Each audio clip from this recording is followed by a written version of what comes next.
selling now? About? We're now selling about 10 to 15 a week, something like that. It grew. Somewhere here is Mary Cleaver. Where are you, Mary? Mary bought the first half ever.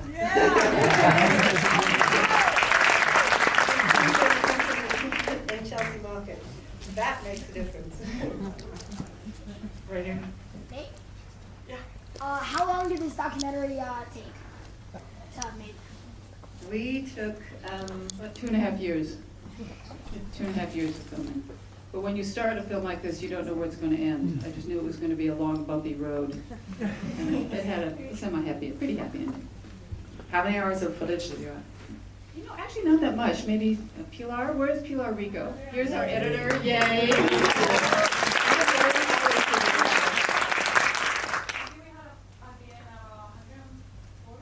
140 hours? We thought we were just making little farmer profiles. We told these guys we were just making little farmer profiles. And then it just kept going. And they were great to let us keep coming. I'd like to ask the farmers, especially Dave and, well, everybody, how they feel about seeing themselves on the big screen and whether or not they were accurately represented. I'm going to say it's slightly embarrassing. You see a picture of yourself, but this is something different.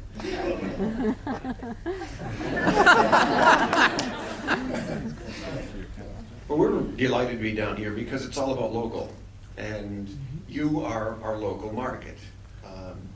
And I'm excited because more and more people around this country and around the world are beginning to wake up to the fact that their food is the foundation of health.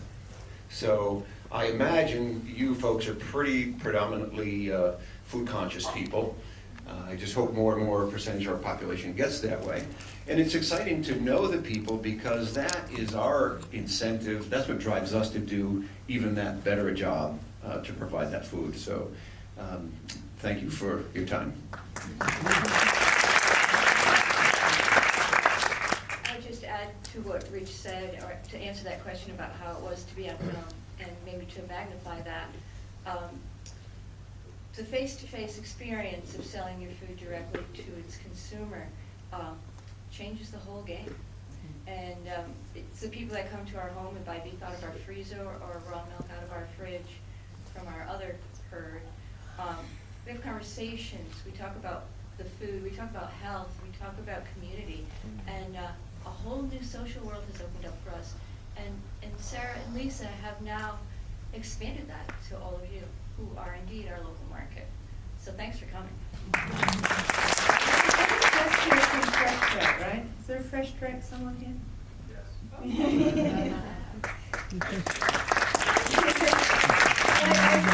Yeah, it's Fresh Track. Everyone has to buy from Fresh Track. While we're here, before I take that, just want to apologize to Lisa. Because without Lisa, I don't know. Anyway, thank you. What a long, strange trip it is. I know it's not over. Thank you, Remus, and for these guys, because it takes a lot to pull this off. Actually, it does. What was the story that kind of didn't get told about how you guys, a lot of you guys had to move from dairy farming into, raising cattle for? Like that was a shift that happened. Almost before you started.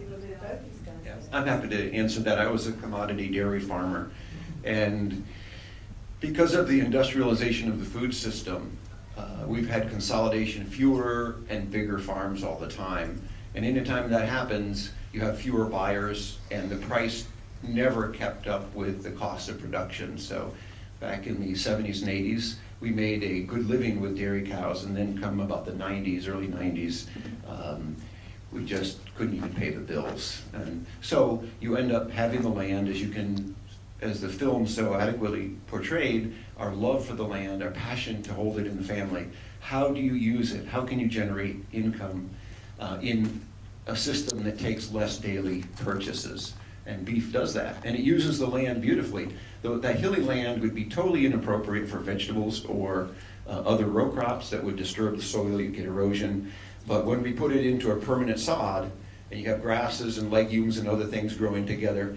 The cattle will take that, something you and I can't use, turn it into marvelous beef or lamb or milk, and at the same time, they deposit their thank yous all over the field, and the cycle continues. So for all of us as farmers, it's about stewardship of the land. We take care of the land will take care of us, and beef is a less cost-intensive way to make that land give us a return for our efforts. Okay. Dave, you want We were farmers forever. My family's been there a couple hundred years in the county. But in the mid-'80s, when the price supports dropped for milk, and it was going to be spot, what they call it, spot, up and down free market, it just doesn't work. I mean, at that time, the prices were good. They jumped up a couple $100 a hundred. We sell milk off the farm by the hundredweight, 11 gallons of milk. And we were getting $12 or $13 a hundred, and went to 16 for about 2 years, and then it tanked to 10. But fuel goes from 70 cents a gallon to $2.50. And the guy at the parts store doesn't want to hear that your milk check's coming when you need a part that you can't pay for, because it's hard to keep.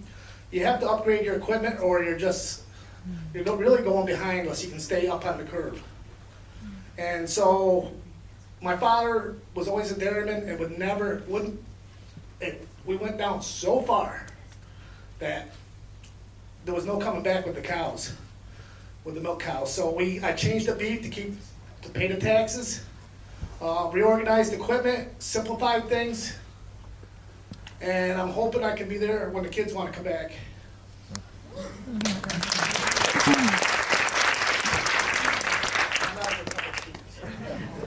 I'd just like to add, and again, in reference to the film, when we were shipping milk, our milk got pooled with milk from hundreds of other farmers. It went to huge processing plants. It didn't have our name on it anymore. You know, we didn't have any personal incentive for quality. You know, for us, it was just natural. It's what we wanted to do. But our milk got mixed with everybody else's.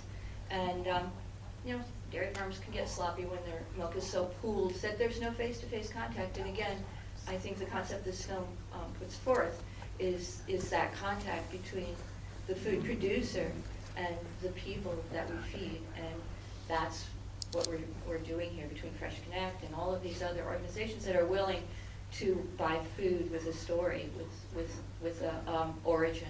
So that's the difference between what we're doing now through the co-op and when we tried so hard to make a living on a commercial dairy farm. We have time only for one more, sorry, over here. Yeah, just I've got a brief two-part question, and one, to what extent does the state of New York's agriculture department or whoever provide any incentive for newcomers to come and either join your co-op or somehow phase in? And then the second part of the question is, have you guys contemplated encouraging newcomers to come into the area? Because it seems to me to make sense given your stewardship, which I personally thank you and applaud you for. Have you guys contemplated, I know you have a lot on your plate, but trying to bring newcomers or people that want to do this into your world? Thank you. I don't know of any real incentive. For our organization, we wrote a grant, and it's sort of the state, I think, right? New York Farm Viability Institute. The federal government has starting farmer loans through the USDA. Here we have little offices, USDA, Cornell Cooperative Extension, Soil Conservation Service. And you got to go through the labyrinth of paperwork and however you navigate that path.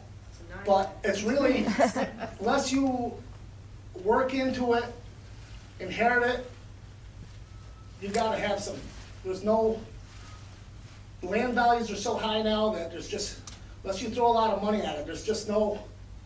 You find some farmer, there's been examples where some old farmers just want to keep it farming. They'll give somebody a chance and let them work into it. And as long as he has a place to live, they want to stay on it the rest of their lives. And they don't want to see it all go downhill. But they'll give you, you'll have to search, there's places you can look if you're in the area, but they gotta know you, and you gotta have a good reputation. Yeah. There wasn't too much, we got a SARE grant, we got some grants, which were a real nightmare to do. And the grants that we wrote for were happy when we included something that said, we're gonna help, we wanna educate the younger farmer, or bring on younger farmers. You know, we always kind of wrote that into the grant, and they always seemed to like that, but at the same time, we were always just struggling to survive. But I gave a lot of advice to farmers that they would contact me and say, well, what kind of breed should we get, you know?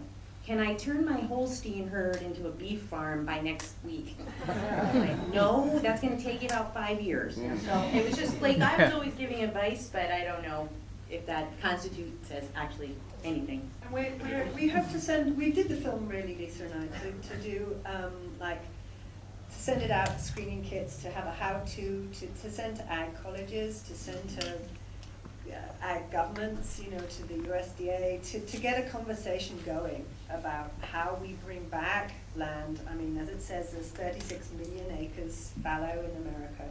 Iowa's a disaster. I mean, we just got to change this model, and this is we hope a conversation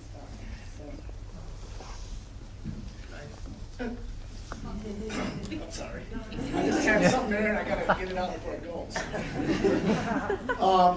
Farming is a long-term plan. Nothing changes overnight. If you pick semen to breed a cow with, you're not gonna see the results of that for close to 3 years. Same thing when you seed your fields of hay, you don't really know what's going on. It takes a couple years for it to take hold in the soil, and you're 3-4 years down the road. Everything on the farm is long-term, except the disasters. I know that when it happens. Well, thank you everyone for coming out, and they'll be around if you